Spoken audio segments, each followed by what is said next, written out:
মানে স্পিকার, আমি এই ব্যাপারে স্পষ্ট বলতে চাই, মদ আল্লাহ তাআলা হারাম করেছেন, এটা কিয়ামত পর্যন্ত হারাম থাকবে। সারা দুনিয়ার সকল মানুষও যদি জায়েজ বলে, হালাল বলে, তবুও এটা হারাম থাকবে। আল্লাহ, রসুল এবং আখিরাতের প্রতি, কোরআনের প্রতি যারা ঈমান পোষণ করে তাদের কাছে মদের দাম কমানো বাড়ানো অথবা শুল্কের হ্রাস বৃদ্ধি তাদের কাছে কোনো ব্যাপারই নয়। মাংনাও যদি দেওয়া হয়, মদের ফ্যাক্টরির মধ্যে যদি বদ্ধ দরজা জানালার মধ্যে তাদের রাখা হয়, তবুও তারা আল্লাহর ভয়ে মদ স্পর্শ করবে না।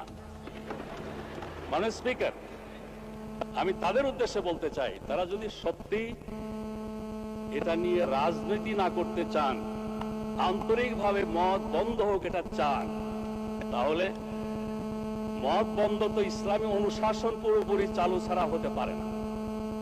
ইসলামী রাষ্ট্র ব্যবস্থা, সমাজ ব্যবস্থা, শিক্ষা ব্যবস্থা চালু হওয়া ছাড়া হতে পারে না।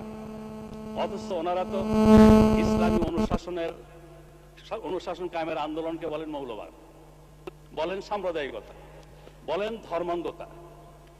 যতদিন তারা ইসলামী রাষ্ট্র ব্যবস্থা, সমাজ ব্যবস্থার আন্দোলনকে মৌলবাদ, সাম্প্রদায়িকতা, ধর্মান্ধতা বলা বন্ধ না করছেন, ততদিন মদের ব্যাপারে তাদের কোনো প্রশ্ন তোলার অধিকার নাই। মানে স্পিকার, আমি স্পষ্ট বলতে চাই, মদ শুধু ইসলামী নিষিদ্ধ নয়, সকল ধর্মের দৃষ্টিতেই এটা একটা ক্ষতিকর জিনিস। ধর্মকর্ম যারা মানে না তাদের দৃষ্টিতে এটা ক্ষতিকর জিনিস। কিন্তু শুধু আইন করে এটা বন্ধ করা সম্ভব নয়। 1920 সনে আমেরিকা কংগ্রেসের সিদ্ধান্তের ভিত্তিতে এবং সংখ্যাগরিষ্ঠ জনগণের ঐক্যমতের ভিত্তিতে মদ নিষিদ্ধ করেছিল। মদ থেকে তাদের জাতিকে দূরে রাখার জন্য কোটি কোটি পৃষ্ঠা বুকলেট, লিফলেট, হ্যান্ডবিল প্রচার করেছিল। তখনকার আপ টু ডেট, মানে স্পিকার, হলুদ বাতি জ্বালালে আমি থেমে যাই। আমাকে নিয়ে অনেক কথা হয়েছে, আমার দলকে নিয়ে অনেক কথা হয়েছে এই পার্লামেন্টে, সেগুলোর জবাব দেওয়ার সুযোগটা অন্তত আমাকে দেবেন মানে স্পিকার, আমি আশা করি। তাই বলছিলাম, আমেরিকাতে এভাবে মদ বন্ধের সিদ্ধান্ত নিয়েছিল 1920 সনে। 1933-এ আবার এই সিদ্ধান্ত প্রত্যাহার করতে হয়েছিল। এই সিদ্ধান্ত কার্যকর করতে গিয়ে 200 লোক নিহত হয়েছিল, 5 লক্ষাধিক লোককে কারাবন্দী করা হয়েছিল এবং লক্ষ কোটি কোটি ডলার জরিমানা করা হয়েছিল, সম্পত্তি বাজেয়াপ্ত করা হয়েছিল। তারপরে এটা বন্ধ হয়নি। মানে স্পিকার, এই ব্যাপারে আরেকটা পিকচার আমি আপনার সামনে আনতে চাই।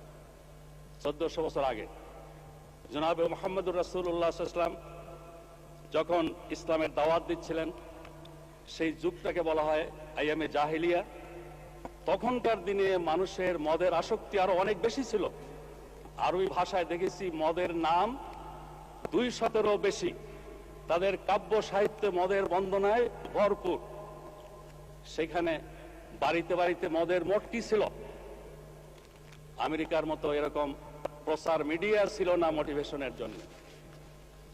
কিন্তু ইমানি শক্তি, আল্লাহ, রসুল, আখিরাতের প্রতি বিশ্বাস এমন একটা শক্তি, এই শক্তির বলে সেদিন পর্যায়ক্রমে মানুষকে তৈরি করে নিয়ে যে মদ নিষিদ্ধ করা হয়েছিল, আজকেও মুসলিম বিশ্বের সংখ্যাগরিষ্ঠ মানুষ আইনের কারণে নয়, আল্লাহর ভয়ে মদ থেকে দূরে থাকে। ঘটনাটি একটু আপনাকে বলি। মানে স্পিকার, ইমানের দাওয়াতের পর স্বাভাবিকভাবেই মানুষের মনে প্রশ্ন জাগলো, আমরা আল্লাহ, রসুল, আখিরাতে বিশ্বাসী, আল্লাহ এবং রসুলের হুকুম মানি, এই মদের ব্যাপারে আল্লাহ এবং রসুলের হুকুমটা কি? তারা প্রশ্ন করল। আল্লাহ বলছেন, ইয়াসআলুনাকা আনিল খামরি ওয়াল মাইসির কুল ফীহিমা ইসমুন কাবীর ওয়া মানাফিউল লিন-নাস ওয়া ইসমুহুমা আকবারু মিন নাফইহিমা। তোমাকে প্রশ্ন করে এরা মদ এবং জুয়া সম্পর্কে। বলে দাও হে মুহাম্মদ, এর মধ্যে সাংঘাতিক ক্ষতিকর দিক আছে, আবার কিছু কিছু উপকারিতাও আছে। তবে উপকারিতার পরিমাণটা অনেক বেশি। এটার ফলেই অনেকে অপকারিতার পরিমাণ অনেক বেশি, ক্ষতির পরিমাণ অনেক বেশি। এটার মধ্যে যে মেসেজ ছিল, বুদ্ধিমানেরা এটার ভিত্তিতে মদ ছাড়া শুরু করলো। সেকেন্ড স্টেজে এসে বলা হলো, লা তাকরাবুস সালাহ ওয়া আনতুম সুকারা, মদের নেশা থাকা অবস্থায় নামাজের কাছেও যেও না। নামাজ তো আগেই ফরজ হয়েছে, কিন্তু অতি বুদ্ধিমানেরা শুরু করলো কি, ফজর আর জোহরের মাঝখানে এমন একটা সময় সিলেক্ট করে যাতে জোহরের সময় আসার আগে নেশা কেটে যায়। একটা পর্যায়ের পরে একেবারে থার্ড স্টেজে এসে বলা হলো, ইন্নামাল খামরু ওয়াল মাইসিরু ওয়াল আনসাব ওয়াল আজলাম রিজসুম মিন আমালিশ শায়তান ফাসতানিবুহু লাআল্লাকুম তুফলিহুন। এই মদ, এই জুয়া, এই মূর্তি, এই পাশা খেলা, এগুলো শয়তানের কাজ। তোমরা এগুলো বর্জন করো, এগুলো থেকে বিরত হও, যাতে করে তোমরা সফল কাম হতে পারো। এই অ্যানাউন্সমেন্টের সাথে সাথে মদের পেয়ালা কারো মুখের কাছে ছিল, ফেলে দিয়েছে।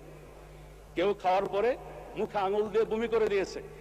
বাড়িতে যেই সঞ্চয় ছিল এগুলো সব মটকি টটকি ভেঙে দিয়েছে, মদের স্রোত বয়ে গেছে। এরপরে আর এই মদকে আজ পর্যন্ত হালাল করার কোনো প্রয়োজন হয়নি। আওয়ামী লীগের বন্ধুরা যদি সত্যিই আন্তরিক হন মদের ব্যাপারে, তাহলে আসুন আমাদের সাথে ইসলামী রাষ্ট্র প্রতিষ্ঠার আন্দোলনে শরীক হন। ইসলামী সমাজ ব্যবস্থা, ইসলামী